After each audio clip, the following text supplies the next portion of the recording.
இந்திய நாட்டு அரசியலில் ஒரு நட்சத்திரமாக இருந்து கொண்டு தமிழ்நாட்டு அரசியலில் இந்திய நாட்டு ஆளும் கட்சியினருக்கும் புதிய பழைய எதிர்கட்சியினர்களுக்கும் ஒரு சவாலாக இருந்து கொண்டு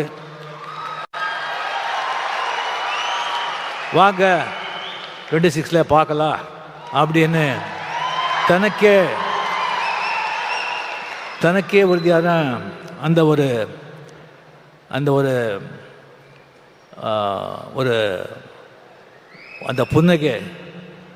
புன்னகையுடன் செயல்பட்டு கொண்டிருக்கும் சிஎம் அவர்களுக்கு மதிப்புரிய என்னுடைய நண்பர் தமிழக முதலமைச்சர் மு.க. ஸ்டாலின் அவர்களுக்கு என்னுடைய முதற்கண் வணக்கத்தை தெரிவித்துக் கொண்டு, அவர் இளையராஜா சார் அவர்கள் எப்போ இந்த சிம்பனி எழுதி இது லண்டனில் ரெக்கார்ட் பண்ண போகிறேன், இது மிகப்பெரிய ஒரு சாதனை அப்படி அனௌன்ஸ் பண்ணாங்களோ அப்போவே சிஎம் அவர்கள் இளையராஜா ஸ்டுடியோவுக்கு போய் அவரை வாழ்த்தினார். பிளே ஸ்டோர் மற்றும் ஆப் ஸ்டோரில் இருந்து பாலிமர் செயலியை QR கோடு மூலம் பதிவிறக்கம் செய்யுங்கள். செய்திகளை உடனுக்குடன் பெறுங்கள்.